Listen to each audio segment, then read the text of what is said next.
O primeiro conceito que a gente vai aprender é o modelo OSI e o TCP/IP.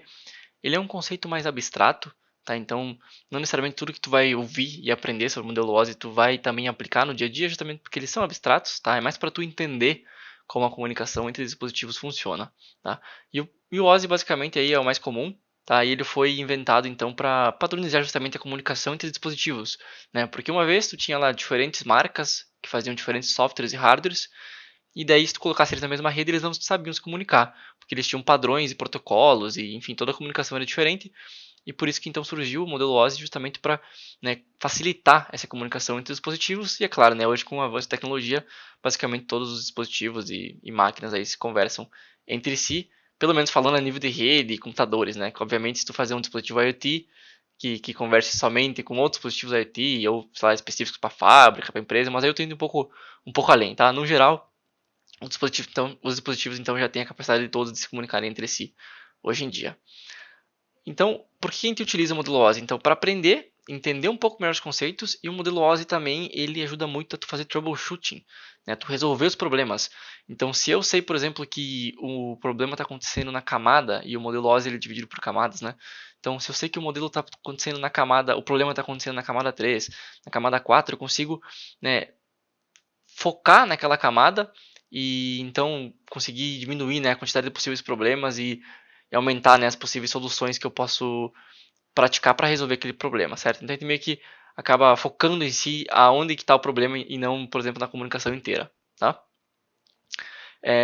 Repetindo, dificilmente a gente vai usar no dia a dia esses modelos, tá? Então, tu vai fazer um ethical hacking, tu vai fazer um pentest, a não ser que tu seja um ultra especialista em redes, dificilmente tu vai, sei lá, tá fazendo pentest numa aplicação web, tu vai segmentar cada teste por camadas e tudo mais.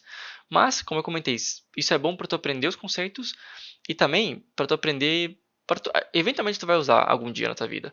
Por exemplo, esses dias eu estava lendo os requisitos do PCI DSS, que eu até cheguei a comentar acho que na história de cibersegurança, que é um compliance que fala sobre que empresas, né, que lidam com cartão de crédito precisam aí estar regulamentadas, certo? E no compliance já, tu tem que fazer um pentest a nível de aplicação e a nível de redes. E aplicação e redes são diferentes camadas do modelo OSI, tá? E daí conforme tu vai pegando prática, tu entende a que nível que é um pentest a nível de aplicação e a que nível é um pentest a nível de redes, tá? Mas vamos lá então, começando pelo modelo OSI, para a gente entender como é que funciona melhor. Basicamente, então, o modelo OSI ele é dividido em 7 camadas, sendo a camada 1, né, a mais abaixo e a camada 7 a mais acima.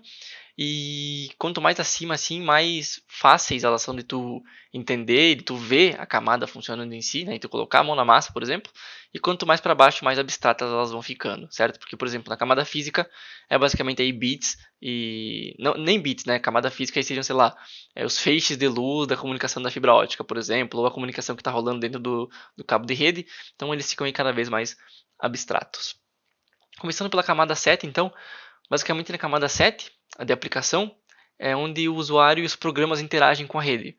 Então, por exemplo, aqui, como exemplo, né, seria, sei lá, um navegador acessando um site pelo protocolo HTTPS, ou um aplicativo de e-mail, né, enviando um e-mail. Então é a camada onde mais tem interação com o usuário em si. Camada 6, ela é responsável por formatar os dados, então ela cuida aí da codificação, da compressão, da criptografia dos arquivos.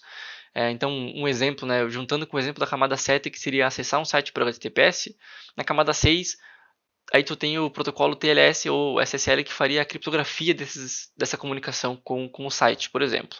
Né? Ou também, não só a criptografia nessa aplicação, como eu comentei, codificação, compressão, então a gente está lá comprimindo um arquivo, né, e enviando ele através da rede, ou sei lá, codificando um texto para binário, ou codificando uma imagem para conseguir comunicar e enviar ela, né, de forma íntegra através da rede. Então seriam aí camada 6.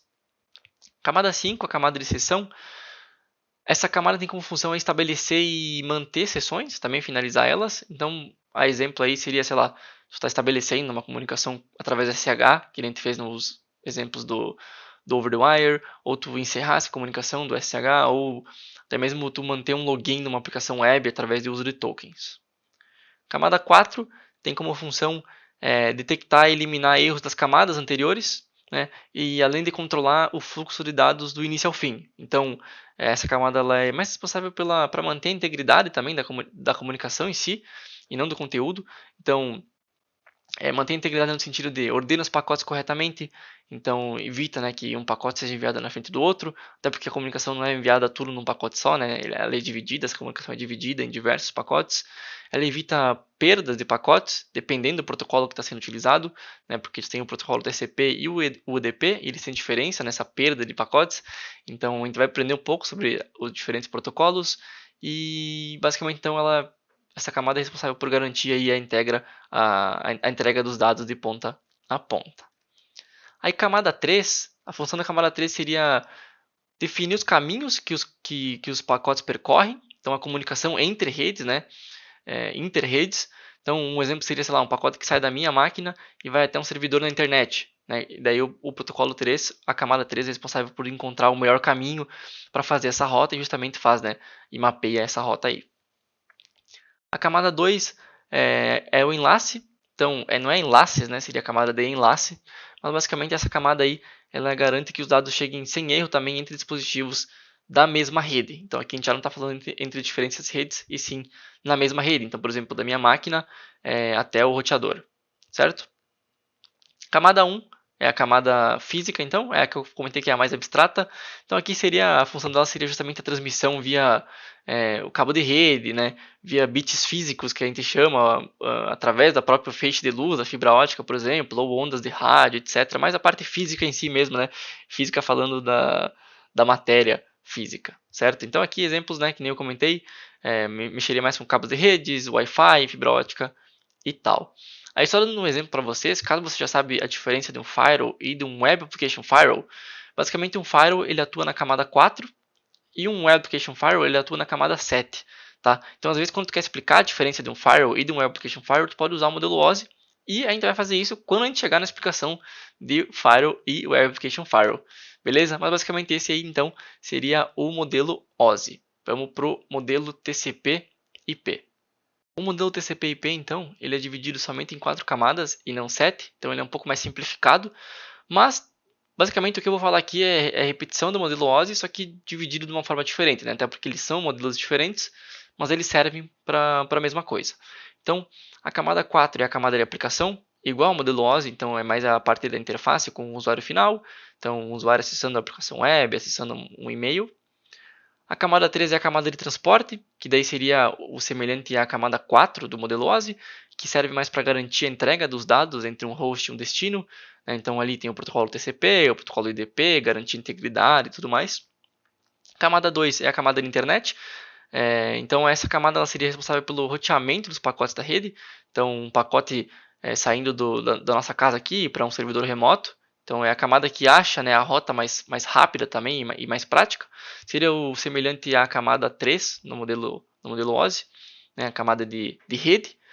E por último tem a camada de acesso à rede, que daí seria mais a camada física de enlace do modelo OSI, que é justamente a comunicação física entre os dispositivos da mesma rede, da rede local. Então aí o exemplo seria o que eu dei antes, que é tanto dos cabos, né, da fibra ótica, dos bits, do cabo de rede, quanto a parte de envios de pacote, por exemplo, do meu dispositivo para o roteador. Beleza? Aí para finalizar, tem um modelo aqui que compara, né, o modelo OSI com o TCP/IP a nível de camada. Camada 7, 6 e 5, então no modelo OSI, seria aí o relativo, né, à camada 4 de aplicação.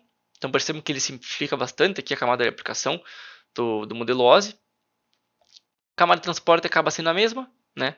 Não a mesma em número, mas a mesma em nome e função também. A camada de redes, que não é redes aqui, olha aí, eu vou corrigir agora, né? Esse slide aqui, vou até escrever aqui, ó. Vamos fazer a correção ao vivo. Aqui é a camada de internet. Bom demais, então aí vai corrigindo na hora. E aqui por último seria acesso à rede, então, que seria o referente à camada de enlaces e à camada física. Beleza, pessoal? Lembrando então que são conceitos abstratos, é bom saber, mas dificilmente a gente vai colocar a mão na massa nesses conceitos. Beleza? Então, é isso aí.